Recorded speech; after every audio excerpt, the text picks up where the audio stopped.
Now, the greatest radio shows of all time. Suspense. The Shadow Node. Washington calling David Harding, counter-spy. Classic radio theater. The Great Gildersleeve. Fibber McGee and Molly. Dragnet. Gunsmoke. The Lone Ranger. Now, step back into our time machine with your host, Wyatt Cox. Good evening, friends of the Inner Sanctum.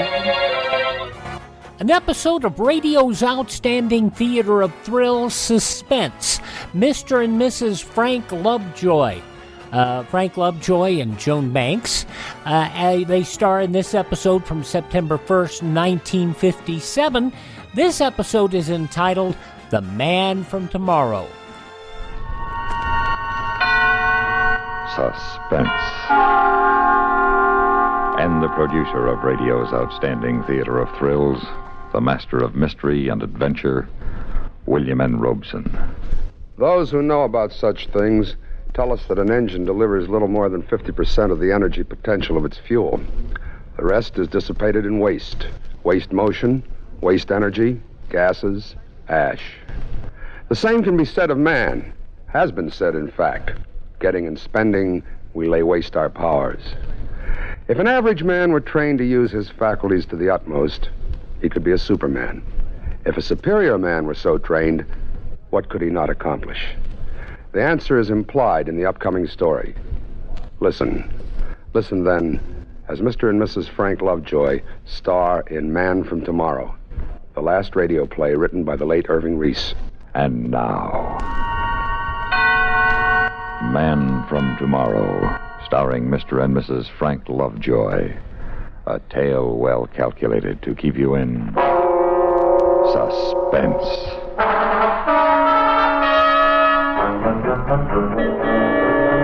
Even in these days of so-called full employment, you'd be surprised how few job opportunities come up for an ex-jet jockey. So it was with more than passing interest that I read this ad while I was scanning the classified section of the Sunday paper. It said, wanted, ex-jet pilot. Unmarried, without family obligations, must be in perfect health and prepared for rigid tests. Successful candidate will receive good pay and be given opportunity to contribute to daring experiment and world betterment. Apply Tuesday at 10 a.m., Science Associates, 126 West Street. Well, Science Associates, you just got yourself a boy.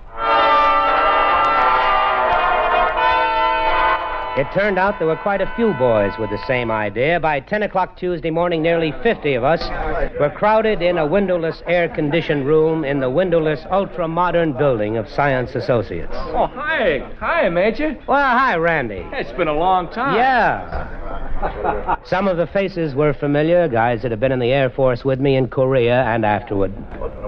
We sat there and waited. An hour, 2 hours, nothing happened. I don't know about the rest of you guys, but this place is beginning to give me claustrophobia. I'm getting out. Open that door. Hey, it's locked. Hey, we're locked in here. Even before this had a chance to sink in, another door opened on the far side of the room. A guy with a white mask on his face came in, carrying a Thompson submachine gun. Hit the deck! Everybody flattened on the floor except me. I made a dash for the man in the mask, but he disappeared as quickly as he'd come. Hey, Major, how come you didn't hit the floor? You tired of living? Well, he was shooting blanks. He was shooting... Couldn't you see that? There weren't any bullets chipping anything. Besides, I knew it was a gag from the way he held that machine gun. When those babies are loaded with live ammo, you got to fire them from the waist. Well, I don't like this. Come on, guys, let's crash the door and get out of this rat trap. Oh, save it, Randy. That won't do you any good. That door's as thick as a bank vault. And then something else. Thick, black, acrid smoke pouring out of the air conditioning vents. And a sound from somewhere. Of an airplane diving. Every pilot remembers with horror the smell of burning oil from a plane out of control. It hit us way back and deep down, and some of the guys got panicky. And then the blowers reversed and the smoke was sucked out quickly. Attention, please. A loudspeaker cut in from nowhere. For the past 2 hours, you have been under close observation as a necessary part of this test. You were warned in advance the test would be rigid. As you file out past the guard, you will receive a token compensation for your time and discomfort. We now ask you all to leave, except the man who ran for the gunner. The door is now open. Thank you. You're welcome, boy. Well, Major, looks like you got the job. Also looks like I'm going to shove it right back in their faces. Well, I don't blame you. Well, so long. So long, Randy. Take it easy. For a moment, I was alone in the empty room, and then an inner door opened, and I wasn't so sure I wanted to shove the job in their faces. Not in this face, anyway. Your name, please. Wow. I hardly expected to find a blonde at the bottom of this. You will come with me, please. Well, I'll do nothing of the sort. Now, don't give me orders, Blondie. I want to see the guy responsible for this, and then I'm getting out of here. I take it you have lost interest in contributing to world betterment. Oh, yes, that's what it said in the ad. Well, whatever your lofty purpose, I don't like cold-blooded cruelty. Unfortunately, we cannot allow personal feelings to interfere with our objectives. Well, then your objectives are wrong. You will be better able to judge that when you know what they are. Well, I don't think I'm interested. And if I may indulge a personal feeling, callousness is unattractive enough in a man, but in an attractive girl... Neither your feelings nor mine will matter in this project, Major. I believe you were addressed. It was just plain Mr. Kentman. The war's been over for some time, Miss... Dr. Frost. That's appropriate. I beg your pardon? Oh, nothing. I sometimes mutter to myself. The last thing I said to you, Doctor, is that the war is over. If it is possible for you to unlock your quite superior intelligence from emotional reactions common to schoolgirls and housewives, my senior colleague, Professor Baird, and I will attempt to convince you on the only basis that should appeal to the mature mind. Facts. Well, you go ahead and try, but I doubt you'll be successful.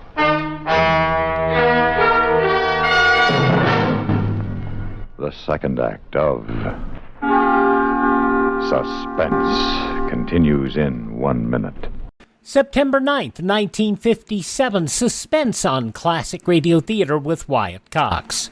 You ever make a change and then think, why didn't I do this years ago? Well, that's how people feel about switching to Medishare for their health care, especially now with inflation the way it is. People are very happy with the savings. Most families save about $500 a month when they switch. It's a huge help when prices are going up so fast in so many other areas. And Medishare's customer satisfaction rate is double that of health insurance. It's just a different experience, and people really like that. Medishare is an alternative to health insurance. It's a community of Christians who share each other's healthcare bills, and it's been going strong for over 25 years. It really is the gold standard, the most trusted name in healthcare sharing. Find out why people love it, find out why they rave about the customer service, and find out how good it feels to save some money right now. They're super easy to talk to. Here's the number, 833-34-BIBLE. That's 833-34-BIBLE, 833-34-BIBLE. Classic Radio Theater with Wyatt Cox continues now with more of Suspense, September 1st, 1957. And now, we continue with Act 2 of Man from Tomorrow, starring Mr. and Mrs. Frank Lovejoy. A tale well calculated to keep you in suspense. It was a big, aseptically bare room with an uncluttered desk at one end. Behind the desk was the cartoonist conception of an egghead. A thin, bespectacled man whose eyes were so intelligently alive that I couldn't look away from them long enough to mark his other features. This was Professor Baird, keeper of the facts. You are asking yourself why we limited our appeal to former jet pilots. Simple. Only one man in 10,000 was able to qualify mentally and physically for jet training. The Air Force, therefore, indirectly performed the first of our processes of elimination. Fact. Additional eliminations due to flunkouts, mortality in training, and combat brings the total to 1 in 20,000. Fact. The standards we applied during the 2 hours in which we observed your every action and reaction raises the mathematical incidence of your sensory acuity to approximately 1 in 100,000. I'm flattered. You will have greater reason to be if our experiment proves successful. You will be the only man on Earth possessed of your powers. You will be the man from tomorrow. How do you propose to go about that? We will first show you how we've trained other individuals. Dr. Frost, will you proceed with the demonstration? Yes, Professor. Come in, Mr. Logan.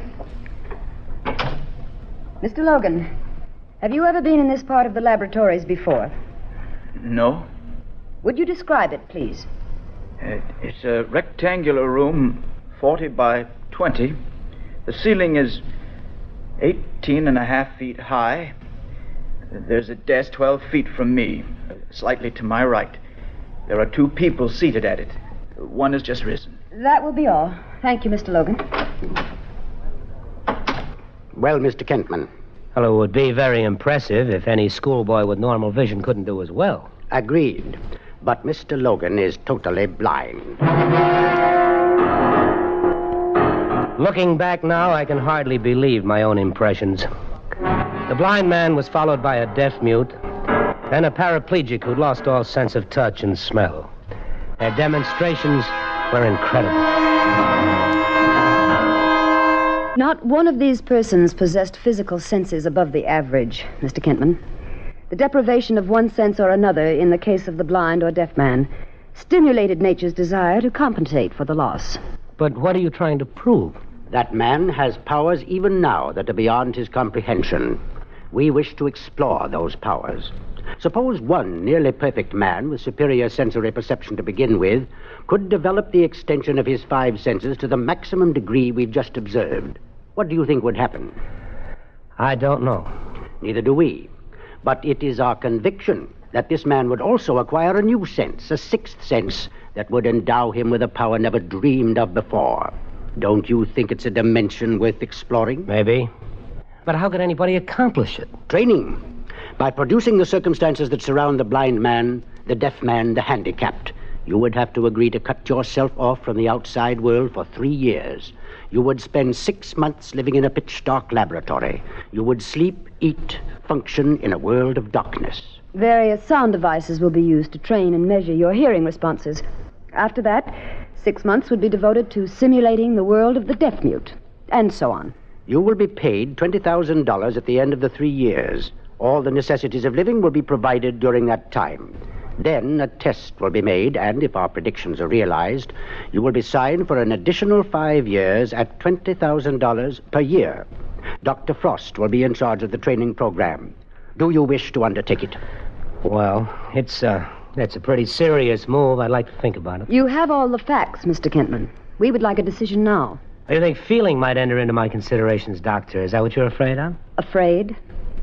Fear is merely an emotion, Mr. Kentman. I have learned to control all my emotions. I wonder. I beg your pardon? I was muttering again, but what I meant to say is I agree to undertake the experiment.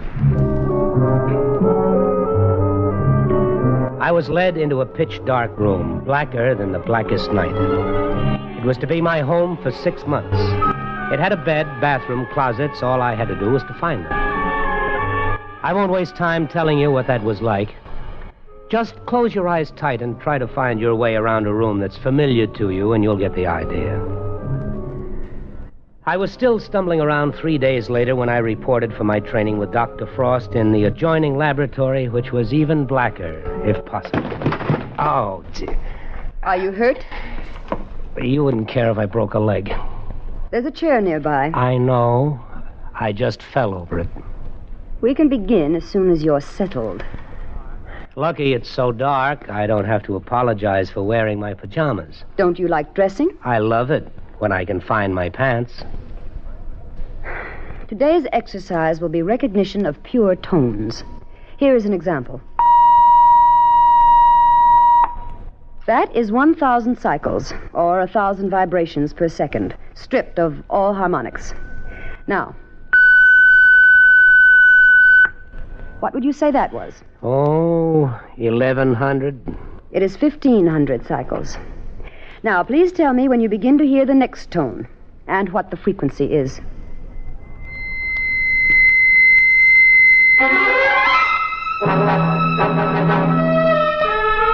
I couldn't make the slightest dent in that glacial reserve. I tried to match her at her own game for a while, but she loved it, and I'm human.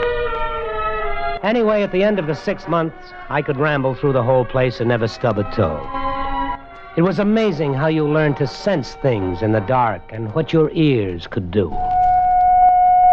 800. Out. 4,500. Out. Good. Excellent. Mr. Kentman, your threshold of hearing is 20 decibels greater than the average ear. Dr. Frost, I can't see you, but do I detect a note of enthusiasm in your voice?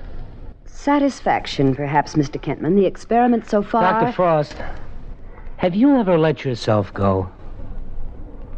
Mr. Kentman, I am not nearly so naive as you assume, nor have any of your innuendos or mumblings for the past 6 months escaped me.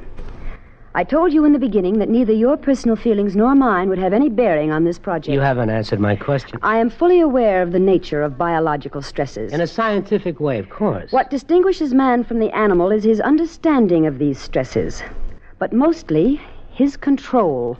Well, control is a traffic cop with a stop sign, Doctor, but eventually the traffic has to go somewhere. I can understand the frustration of your masculine ego, especially in this enforced loneliness of the experiment. Oh, thank you. We have only begun.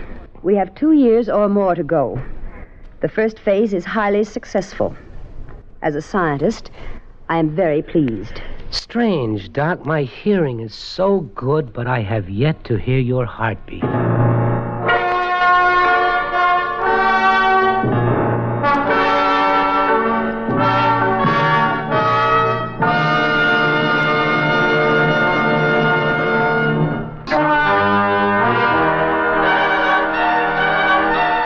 Now that my hearing was phenomenal, they turned off my ears. They devised some newfangled earplugs, and I began 6 months of silence. 6 months of being deaf as a doorknob. Deaf, but not quite deaf. Because I began to see sounds, to feel sounds like waves against my skin. I began to hear with my body and with my pores. Have you ever touched a sound? Have you ever seen thunder? You get so you look at sounds and almost see the waves they make trembling in the air. Have you ever tried silence? Try not saying a word, not uttering a syllable for an hour, a day. I tried it for 6 months. Until all the unsaid words piled up inside my head. They clung like unborn sounds at the back of my throat. Whoever said silence is golden never felt the lump of lead that accumulates inside you. Silence.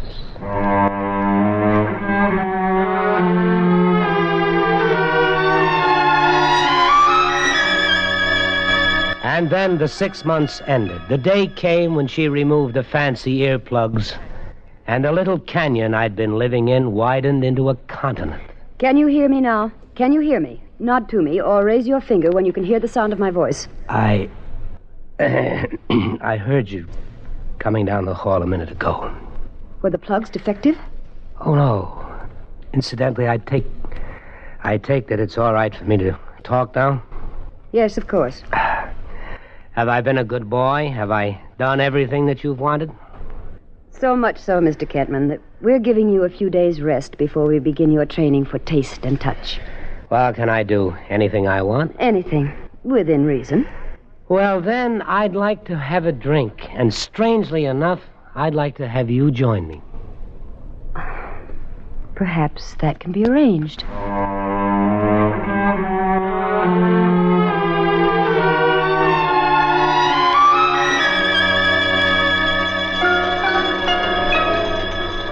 Oh, that wonderful sound of the clink of glasses. And I cannot tell you how dull a piano sounds when you only look at it. You missed the sound of music, then? Oh, yes, music. And the sound of a woman's voice. Or maybe they're the same thing. Oh, incidentally, Dr. Frost, when I say woman, I even include female doctors. Kind of you. By the way, do you have a first name? Or are you only a title followed by Frost and followed by a long string of degrees? My first name is Jessica. Jessica? That's more like it. Jessica. Jessica. Boy, after all that silence, Good just to say a woman's name. Until the experiment is completely over, Mr. Kentman, it had better remain Dr. Frost. Well, okay, Dr. Jessica Frost, plus degrees. I give you a toast. To you. You've been very cooperative about all this, Mr. Kentman. I want you to know that I really like you very much. Well, now, I'm sure the experiment is a success. I've finally developed a sixth sense. Oh? I distinctly heard a lovely lady saying, I like you very much, and it couldn't possibly have been you.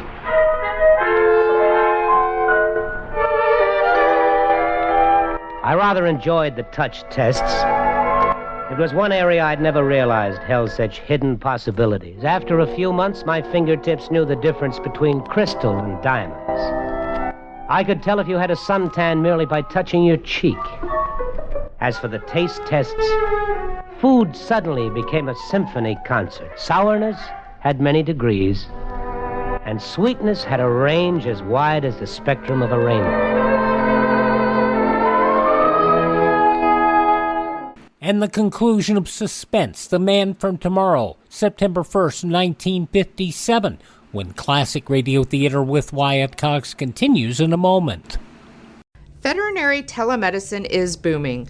Hi, I'm Dr. Lori Teller, president of the American Veterinary Medical Association, and I know firsthand that telehealth is a valuable tool to help provide our precious pets with the health care they need and deserve. Here are some situations where telemedicine may be an option for you and your pet. If the veterinarian has seen your pet in person in the past. If you're not sure you need to schedule an in-person visit. If your pet had surgery and needs post-operative follow-up. For skin diseases and rash rechecks. When your veterinarian needs to monitor your pet's chronic problems such as diabetes or allergies. If there are behavioral issues or training challenges. Or for hospice care. It's always good to have your session in a quiet place with good lighting. If you're not sure if you should set up a telehealth session, call your veterinarian and they'll let you know. To learn more, check out avma.org/telehealth. avma.org/telehealth.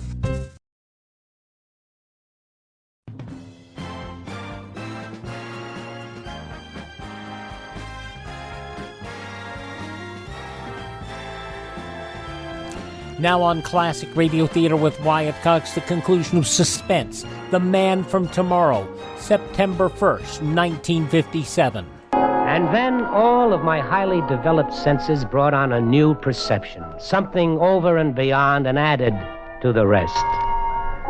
By the time my training was finished, I knew I had acquired a knowledge beyond knowledge. Sit down, Mr. Kentman. Thank you. Your period of training has been completed. You have passed the final tests, and we have decided to retain you.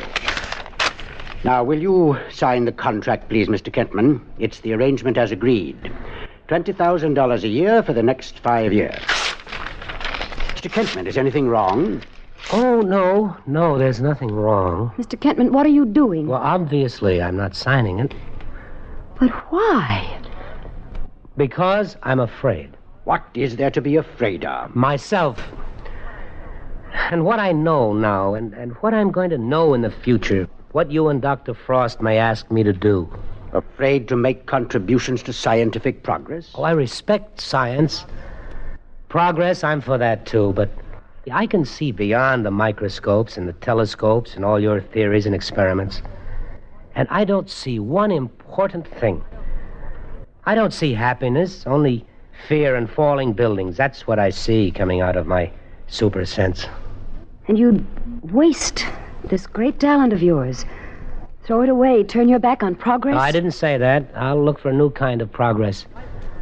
Slicing an atom sideways or sending a phony moon up into God's skies, these aren't the things people are crying for. Not this year, next year, or ever. They want security, dignity, and a little peace of mind. I suppose, then, you think that all our work is to end in death and destruction. It might. That's not fair. Isn't it? Well, what happens if I sign the contract? Who makes the decisions? These are things I can't honestly answer. I know, and that's what I mean. It might be out of your hands, then. Governments would pay billions for me. Our own country would guard me like Fort Knox. I'd be the most valuable thing in the world alive, and even more valuable for some people dead. A thing, not a man. No, that's not going to be for me. Not that way. All this work, everything we've done doesn't mean anything, then. It's all for nothing. Well, I don't know. I'm sorry. I guess you picked the wrong man for the job. What are you going to do now, Mr. Kentman? Pack my things and go away. I don't know where. It doesn't really matter. Jessica, I probably won't see you again before I go. Thank you for everything. I'm sorry to let you down like this, but... well, so long.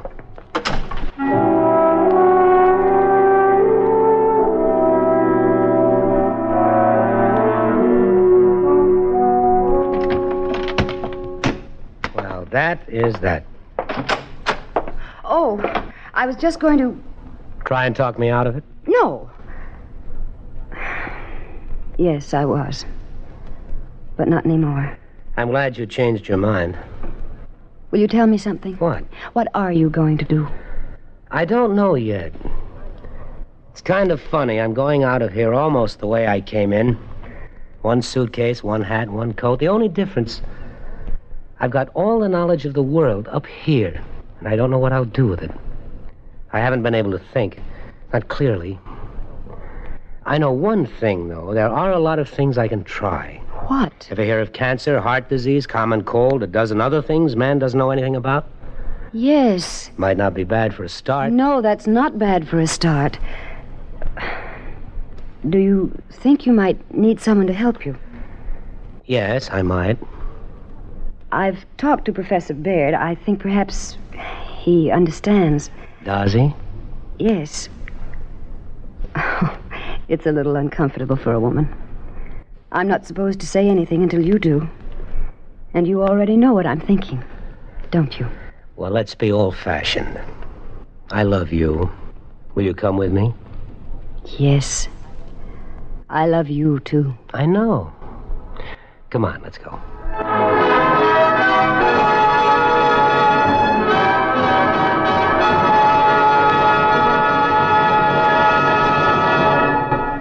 Suspense, in which Mr. and Mrs. Frank Lovejoy starred in William N. Robeson's production of Man from Tomorrow, written for radio by Irving Reese. Listen. Listen again next week when we return with another tale well calculated to keep you in suspense. Supporting Mr. Lovejoy in Man from Tomorrow were Mrs. Lovejoy, Joan Banks as Dr. Frost, John Hoyt as Professor Baird, Peter Leeds as Randy, and Norm Alden as Mr. Logan. September 1st, 1957, Suspense on Classic Radio Theater with Wyatt Cox. Now on Classic Radio Theater with Wyatt Cox, another episode of the serial Speed Gibson of the International Secret Police. This was originally broadcast September 1st, 1938.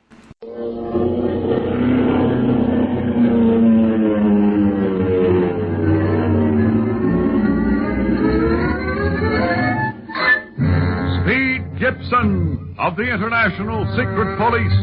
Feeling zero. Feeling zero.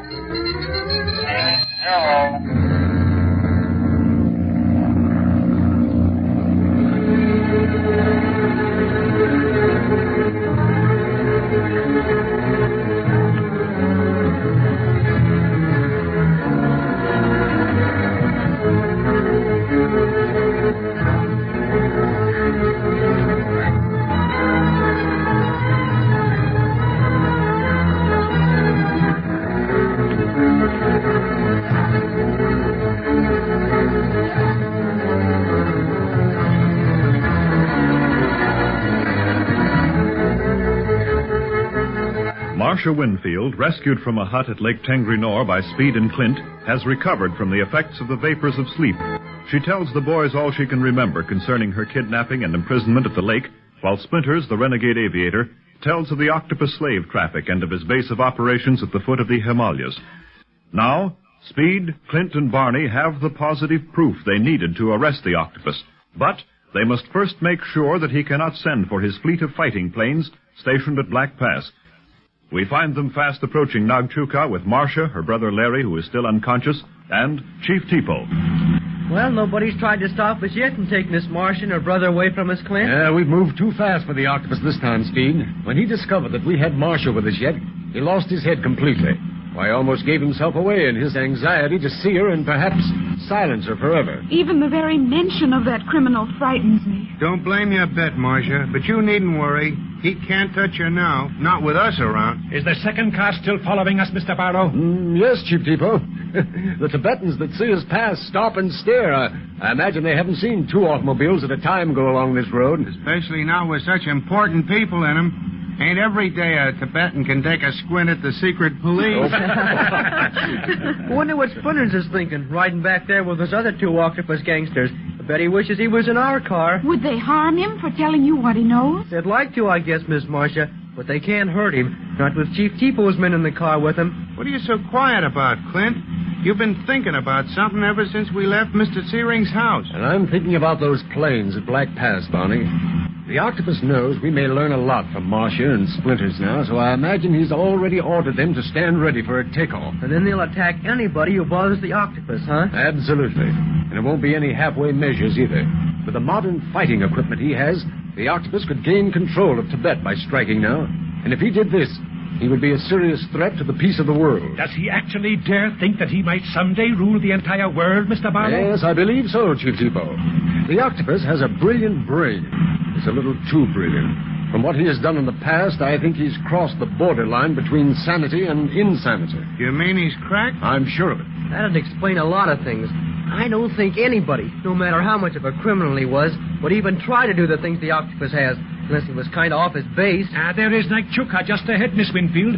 Soon we shall be with your friends, and your brother shall have the correct medical care. Oh, I'm so glad, Chief Tipo. Poor Larry. He's all right, Miss Marcia. Barney and I have got him propped up between us. He's plenty comfortable. Can you send some of your men to Black Pass right away, Chief Tipo? I'll feel a lot happier when I know them octopus flyers are grounded by red tape. I shall send my men there as soon as I reach my office, Mr. Dunlap. In fact, if you do not need me for the next 24 hours, I may go with them to Black Pass. We must be certain that those aviators do not take off. Say, that's a swell idea. What do you think, Clint? It sounds good to me. Knowing the danger as he does, Chief Tipo will allow nothing to escape his notice. And that's important. The smallest thing might wreck our plans now, even though we're holding the right weapons in our hands at last. I'll say so. Look, we're in Nagchuka. How do you like it, Miss Marcia? It's so quaint, isn't it, Steve? I'll say. Quaint but severe, Marcia. Nobody can pass through Nagchuka without being questioned as to who they are and what their business is in Lhasa or any place else in Tibet. Of course they're more careful of who goes into Lhasa because it's their holy city. Dawa was telling me all about it. Dawa is very interesting, isn't he? Yeah.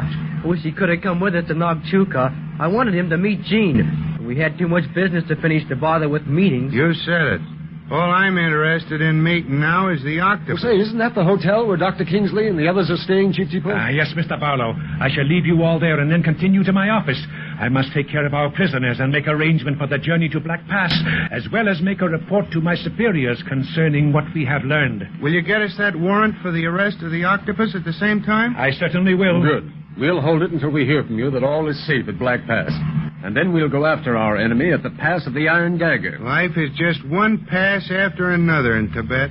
And people making passes at you, Barney. This ain't no time to make jokes, kid. Look, here we are at the hotel now.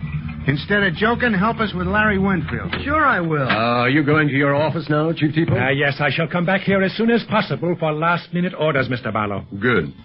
And now, Marcia, in a few minutes you'll be safe with Dr. Kingsley and Jean again.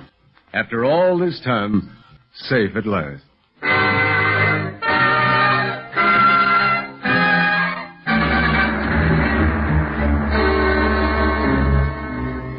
OC4 calling the Black Pass. OC4 calling the Black Pass. Standing by. Come in. Black Pass, replying to OC4. Black Pass, standing by for two-way conversation. Is this Chen? Yes, Octopus. You fool! Do you not know better than to mention my name over the air like that? I am sorry, Master, but since we are using this ultra-shortwave set you have perfected, I I thought it impossible for anyone else to be able to listen to us. The secret police are able to do anything, Chan. However, I do not think they are listening at this moment. I have called you as my chief pilot to prepare to leave Black Pass as soon as I give you the word. Leave the pass? I shall be most happy to do that. It is becoming colder and colder here. You will find it warm enough where you will be going. What do you mean, Master? I want you to prepare the planes for attack. Mount all the machine guns, give the pilots plenty of ammunition, and get ready for open war. War? On the secret police? On the secret police and all of Tibet, if necessary. They are not prepared for attack. They believe in peace in this country. That is good. Good for me. They shall be easily conquered. But what has brought all this about? I knew that you would summon us to you, but I did not know we would attack Tibet. I did not know that either, at least that the attack would come at this time. But it is necessary. Clint Barlow rescued the Winfields from Lake Tengrenor and took Splinters and the other 2 guards prisoners. By my honored ancestors, then we are lost. The prisoners will tell of everything concerning your activity. We are not lost because of you and the others at Black Pass, Chan. But now you understand why you must get the men and the planes ready for action. I do, Master. I go. Give me 24 hours, and we shall be ready for any deeds that you wish. Good. I knew I could depend on you, Chan. The foolish secret police think that they have beaten me because they have a few witnesses. But they forget my army of planes. It will be a pleasure to reawaken their memories with machine gun bullets. But meantime, I have another little surprise for them.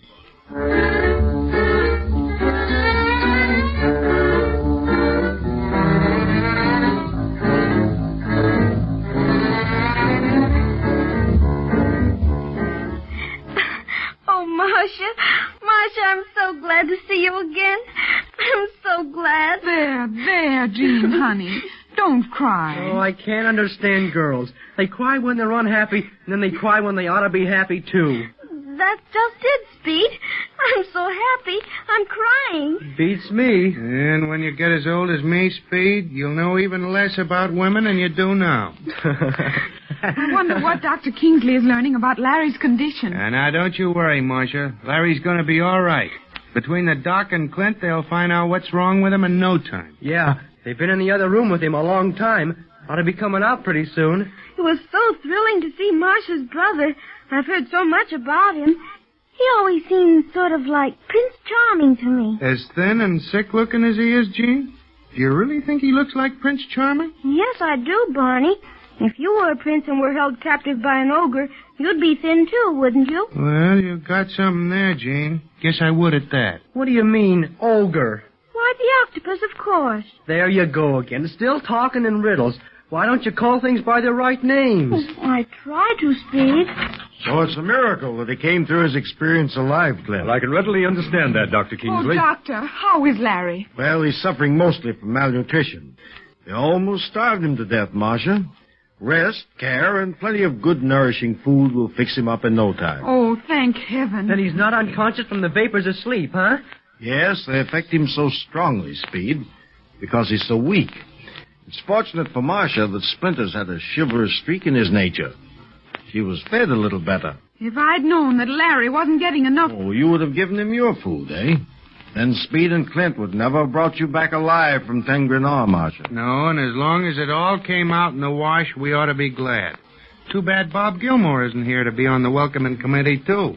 He went out just about half an hour before you came, Barney. Was going to the police office, he said, to see if they'd heard anything more from you. Well, he'll probably see Chief Tipo there and learn that we're here. Say, that reminds me.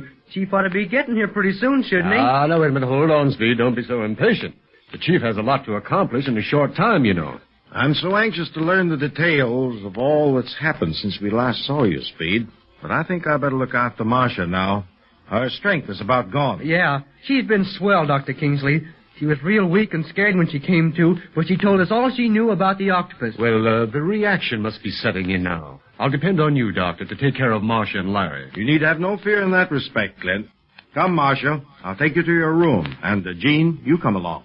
You'll be able to help Marcia a lot. All right, Daddy.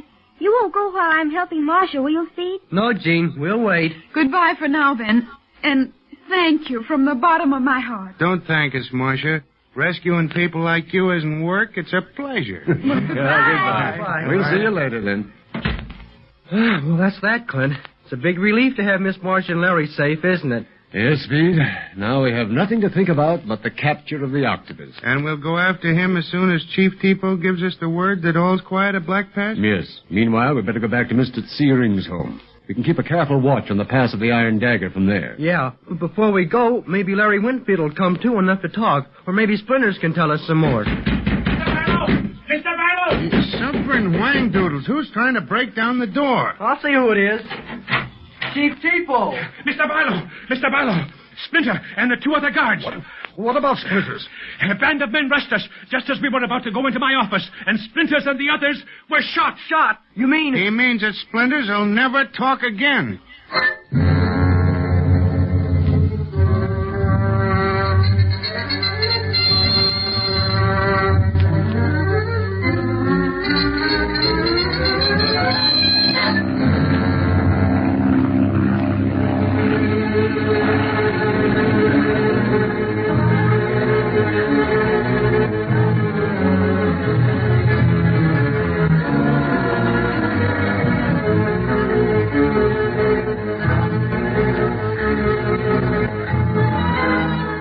Elliot Lewis had a role on this show, and it is believed but not verified that he in fact portrayed Speed Gibson.